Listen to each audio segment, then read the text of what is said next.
안녕하십니까. 한 달에 한 번 국가보훈처의 주요 소식을 전해드리는 월간 국가보훈처입니다. 놓쳐서는 안 될 다양한 정책과 소식들 지금부터 알아보겠습니다.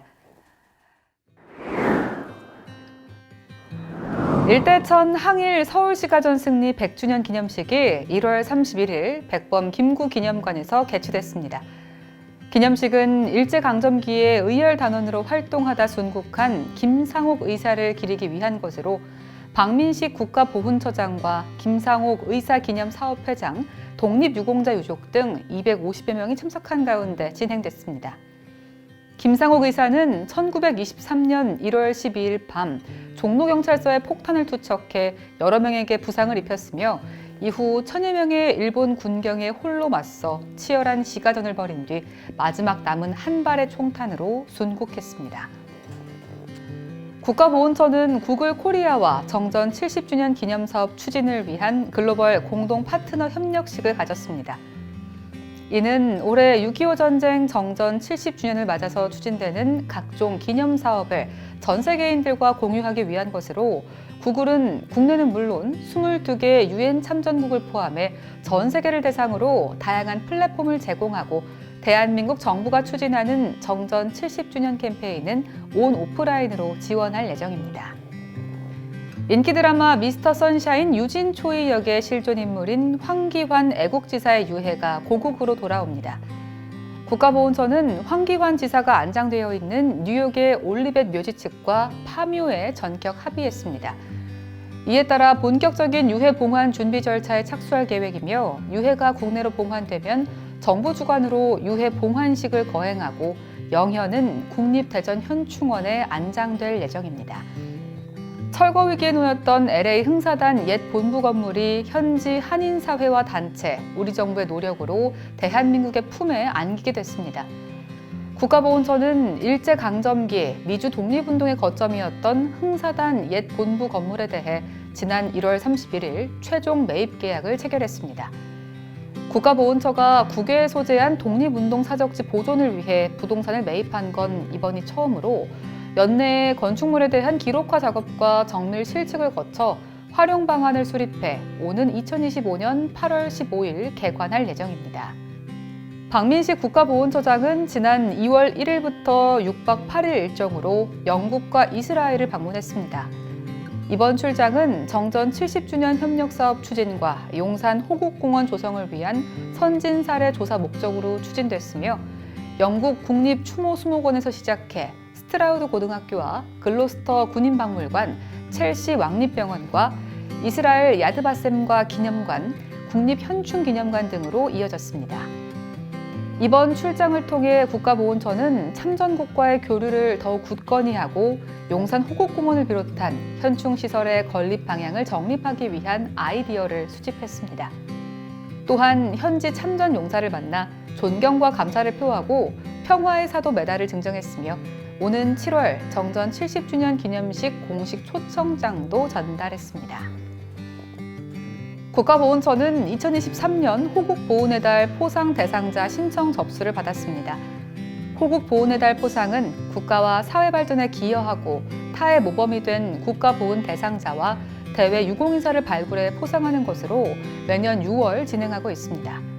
올해는 총 467명에게 정부 포상과 국가보훈처장 표창, 각부 장관 표창이 수여될 예정으로 포상 대상자는 공적심사위원회의 심사와 공개 검증 등을 거쳐 결정될 예정입니다. 제104주년 28 독립선언 기념식이 도쿄 제1본 한국 YMCA 회관에서 개최됐습니다. 28 독립선언은 1919년 2월 8일 일본 도쿄 한복판에서 조국 독립을 세계 만방에 선포한 사건입니다. 이 선언은 국내 3.1운동의 도화선이 됐고 1920년대 청년 학생 항일 투쟁에 결정적인 영향을 주었으며 국내외에 수많은 독립운동 단체가 조직되고 대한민국 임시정부가 수립되는 계기를 마련하는 등 항일 독립운동의 불씨를 지폈습니다. 6.25 전쟁 참전 영웅들의 젊은 시절을 인공지능 기술을 통해 복원하는 사업이 추진됩니다. 국가보훈처는 정전 70주년 기념사업의 일환으로 불멸의 6.25 전쟁 영웅 청년으로 돌아오다 사업 업무 협약식을 가졌습니다. 이번 사업은 국군과 유엔군 참전 용사들의 흑백 사진을 고해상도 컬러 사진으로 복원함으로써 영웅들의 젊은 시절 모습을 현재적 시점에서 기억하자는 취지에서 추진됐으며 자생의료재단의 기획 후원으로 성균관대 소프트웨어학과와 인공지능학과 학생들이 참여해 진행합니다. 생존 참전 용사들의 사진은 3, 4월 중 6.25 참전 유공자회 전국 각 지부와 지회, 보훈관서를 통해 접수를 받아 5, 6월 중에 복원하게 되며 복원된 사진은 정전 70주년을 전후해서 별도 전시하고 사진첩으로도 발간할 계획입니다. 박민식 국가보훈처장이 지난 2월 14일 보훈단체장들과 함께 주한 튀르키예 대사관을 방문했습니다. 6.25 전쟁 당시 2만 명이 넘는 튀르키예 참전 용사들이 우리와 함께했듯 오늘 튀르키예 국가와 국민들 곁에 우리가 함께하겠다고 강조한 박 처장은 지진 피해 지역 참전 용사와 그 가족들의 피해 상황을 파악해 다각적인 지원책을 마련하겠다고 밝히며 국가보훈처와 소속 공공기관, 보훈단체 등이 자발적으로 참여해 모금한 성금 2억 3천여만 원을 전달했습니다. 국가보훈처는 지난 2월 17일 6.25 전쟁 정전 70주년 사업 고문위원 위촉 간담회를 개최했습니다. 이날 간담회에는 김황식 전 국무총리와 김형우 전 국회의장, 신영균 전 의원 등 각 분야 국가 원로가 참석했으며 정전 70주년 기념사업 추진 계획에 대해 의견을 나누고 성공적인 추진을 위해 다양한 참여 방안에 대해 논의했습니다. 국가보훈처는 고문위원단의 그간의 경력과 역량이 정전 70주년 사업의 성공적인 추진에 크게 기여할 것으로 기대하고 있습니다. 국민들이 일상에서 보훈의 가치를 느낄 수 있는 보훈문화제가 전국에서 다채롭게 열립니다. 보훈문화제는 보훈과 문화행사를 접목한 국민 참여형 행사로 국가보훈처에서 처음 기획한 사업입니다. 보훈 문화행사와 감사행사 모두가 함께하는 행사로 진행될 보훈문화제는 전국 27개 지방 보훈관서에서 각 지역별 특색을 살려 진행될 예정입니다. 초, 중 등 교원 참여형 자율연수 프로그램인 대한민국 임시정부 이모저모가 국립대한민국 임시정부 기념관에서 개최됐습니다. 내 아이디어를 수업으로 라는 내용으로 진행된 이번 연수에는 총 85명의 초, 중 등 교사들이 참석했으며 임시정부의 의의와 가치 강연을 비롯해 역사교육 사례 발표와 임시정부 교육자료 만들기 등의 순으로 진행됐습니다. 제104주년 3.1절을 맞아 1919년 당시 발표된 독립선언서와 이를 현대적으로 재현한 전시 체험 행사가 개최됐습니다. 우리는 독립국임을 선언하노라를 주제로 한 이번 행사는 특히 청소년과 어린이들이 더 쉽게 이해할 수 있도록 타이포그래피 기법을 사용하는 것은 물론 다양한 체험 프로그램도 함께 기획됐습니다. 이번 전시는 3월 12일까지 휴관일인 월요일을 제외하고 오전 10시부터 6시까지 대한민국 임시정부 기념관에서 무료로 관람할 수 있습니다.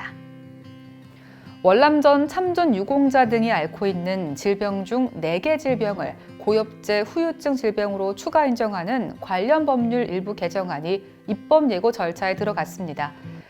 이번에 고엽제 후유증으로 추가 인정되는 질병은 방광암과 다발성 경화증, 갑상샘 기능 저하증, 비전형 파킨슨증 등 4개 질병으로 약 2,800명이 기존의 고엽제 후유의증에서 고엽제 후유증 대상으로 인정받게 돼 보상금 지급과 유족 지원 등 더 두터운 보상과 예우를 받게 됩니다.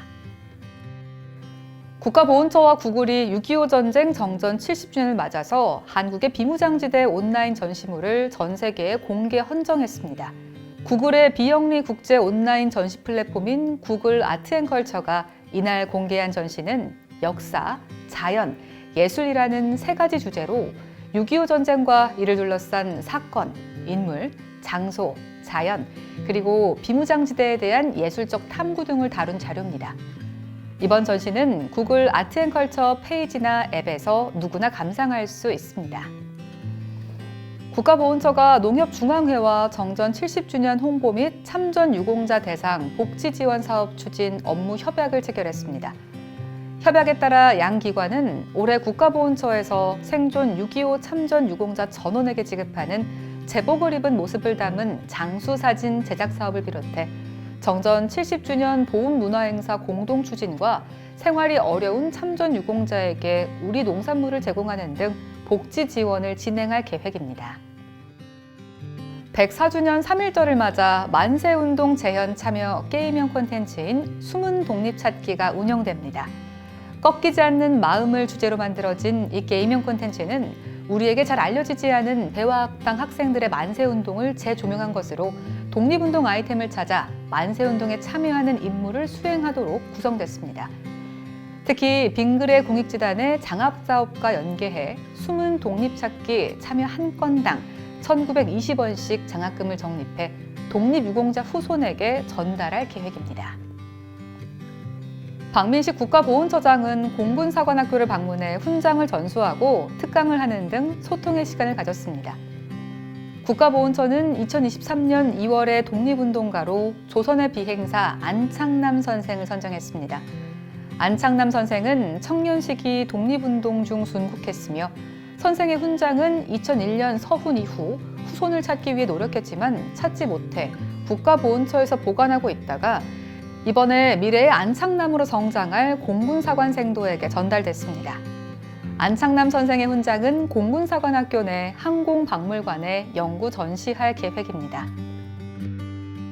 104주년 3.1절을 맞아 3.1 만세운동을 사진 촬영을 통해 재현하는 국민 참여형 행사가 진행됩니다. 국가보훈처는 인생 네컷과 협업을 통해 3.1 만세운동 재현 행사 만세 네컷을 오는 3월 말까지 진행합니다. 참여를 희망하는 사람은 인생 네컷 앱에서 해당 사진 프레임을 내려받아 QR코드를 생성한 후 매장을 방문해 나만의 포즈로 촬영하면 됩니다.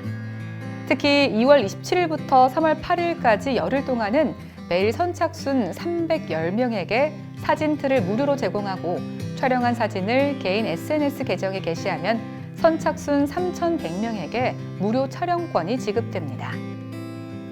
제63주년 2.28 민주운동 기념식이 대구 문화예술회관에서 개최됐습니다. 자유를 그리다라는 주제로 거행된 기념식에는 2.28 민주운동 참여자와 유족, 정부 주요 인사와 각계 대표, 미래세대 등 약 800명이 참석했습니다. 이번 기념식은 2.28 민주운동 전국 학생 글짓기 공모전 대상작인 시 환희를 기념공연 전반에 활용하고 2.28 민주운동에 참여한 대구 지역 고등학교 후배 학생들이 기념식에 직접 참여함으로써 대구 학생들의 민주정신을 빛냈습니다. 민족대표 33인 및 3.1운동 희생선열 추념식이 광복회 주관으로 열렸습니다. 이날 추념식에는 박민식 국가보훈처장을 비롯해 민족대표 33인의 유족과 시민, 광복회원들과 학생 등이 참석했으며 3.1 독립운동으로 희생된 애국소녀들의 숭고한 독립정신을 기렸습니다. 국회 본회의에서 정부조직법 개정안이 통과돼 국가보훈부 승격이 실현됐습니다. 정부조직법 개정안은 향후 국무회의 의결과 대통령 재가를 거쳐 3월 초 공포되며 약 3개월의 준비 기간을 거쳐 6월 초 국가보훈부로 공식 출범합니다. 국가보훈부가 출범하면 장관이 국무위원으로서 국무회의 심의, 의결권을 갖고 독자적인 부령을 발령할 수 있게 되는 등 권한과 기능이 강화되고 유관 부처와도 대등한 입장에서 협의할 수 있게 됩니다. 국가보훈처는 높아지는 위상만큼 국가유공자에 대한 예우를 강화하고 보훈이 대한민국의 지속가능한 미래를 이끌어가는 핵심 기능으로 역할할 수 있도록 힘쓸 것입니다. TV 나라사랑 유튜브 채널에서는 보고 싶다 전우야 콘텐츠를 제작 업로드하고 있습니다. 보고 싶다 전우야는 참전 용사들의 전쟁 경험담과 함께 찾고 싶은 전우에 대한 사연을 영상을 통해 소개하는 콘텐츠이며 영상 제작에 참여를 원하거나 사연에 소개된 전우에 대해 알고 계신 경우에는 국가보훈처 대변인실 044-202-5092로 전화 주시거나 자막에 안내되는 이메일로 연락 주시기 바랍니다. 전우찾기 프로젝트 보고 싶다 전우야에 보훈가족 여러분의 많은 관심과 참여 부탁드립니다. 국가보훈처의 다양한 소식을 한데 모아 전해드리는 월간 국가보훈처. 지금까지 2023년 3월호 함께 하셨는데요. 구독과 좋아요, 알람 설정도 부탁드립니다. 시청해주신 여러분 고맙습니다.